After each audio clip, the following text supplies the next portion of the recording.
Are the days numbered for alligator Alcatraz? A Florida judge ruled last night that no new detainees can be sent to the new migrant detention center and that the state must begin shutting down parts of the facility within 60 days.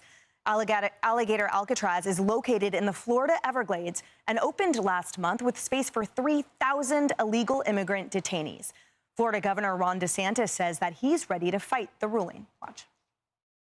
We totally expected an adverse ruling, and we also knew we were going to immediately appeal and get that decision stayed. So we'll ultimately be successful in this. It's not going to stop our resolve. We're going to continue to do what we need to do to help the Trump administration remove illegal aliens from our country.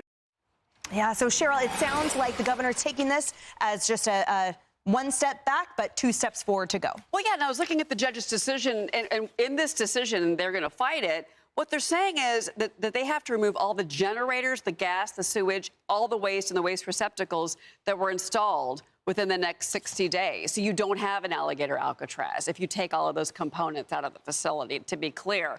Look, the runway is right there. They built it very quickly. There's been all these Democrats that have been saying that it's horrible conditions, and it's been proven over and over again that these are not horrible conditions. But at the end of the day, I guess for the environmentalists that are fighting this, you know, it's save the birds and I guess alligators. You tell me, Lisa, alligator snakes. I don't know what else is going on in the Everglades. I don't want to know. I don't want to see it, but that's the problem. They're worried about a cat, some big cat of some sort. Some big cat down. There's cats down there too, Lisa. Is that what's happening? Well, there's a lot down. But so I talked to the Attorney General of Florida before the show about this, Attorney General James Uthmeier, and he told me that they're immediately appealing the judge's ruling. So it's and that it's an activist judge who is opposed to immigration enforcement. It's an Obama appointee, this judge. But what's interesting is the basis of the lawsuit is over the National Environmental Policy Act, but that has to do with federal agencies. And Alligator Alcatraz is run and operated by the state of Florida. So he noted that to me. Also, the Justice Department has noted this previously, that the NEPA does not apply here because the federal detention facility is controlled by Florida.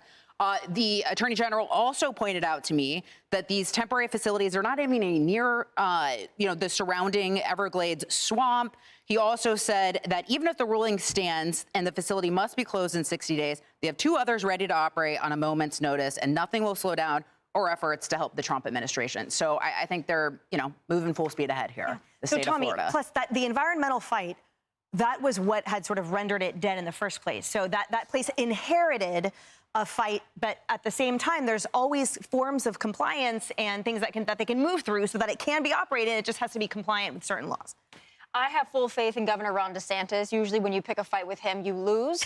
So I believe in his resolve to get this done. And I like the point about, hey, you want to close this one down? We'll build a couple more. All good. Florida will build them fast. We'll use American labor to do it. Sounds great to me. To the point about the environment, okay? To me, the pythons probably pose a bigger risk to the pumas than this facility. Maybe I'm wrong. I'm not an environmentalist, but I know that the pythons are a big problem for the other natural wildlife in the Everglades. I love the Everglades. I want to keep it pristine, but it feels like these judges will go to any length necessary to defend illegal aliens and keep them in our country for as long as possible. And the American people are just sick and tired of that. And Governor Ron DeSantis, it will not stand. He will fight this tooth and nail, and I feel like he's going to win. That's the thing, Paulie, is that this is not mutually exclusive. So you can be environmentally deferential while also fulfilling the interests in keeping Americans safe, which Governor DeSantis will do. Yeah, of course. I mean, look, Florida is this exploding state. Everybody knows it's doing really, really well, and you need the Everglades to make sure that the water table stays pure. That's the reason you need to keep that sacrosanct. Everybody gets that, but everybody's missing the fact that the facility was already an airport. The thing was already functioning. So this idea that all of a sudden now, oh, my God, it's going to be so much worse because you can put in a few more people there, I don't think that holds water. And like I said, the people that are arguing this on the other side, it's a perfect argument for them. The environmental card is always perfect for the left. Why? Because it's so difficult to disprove. What are we going to do? We have to have a deposition from the cougar? You can't do it. So as a result, this is the same nonsense. Meow. The nonsense that they did with the smelt. Remember, they got some fish in Southern California, and so all the farmers are out of business because you can't talk to the smelt. So it's absolute perfect tactic. It's all BS. They'll blow through it eventually. There's some endangered worms in Hawaii that we really should should be talking about next time on Unnumbered.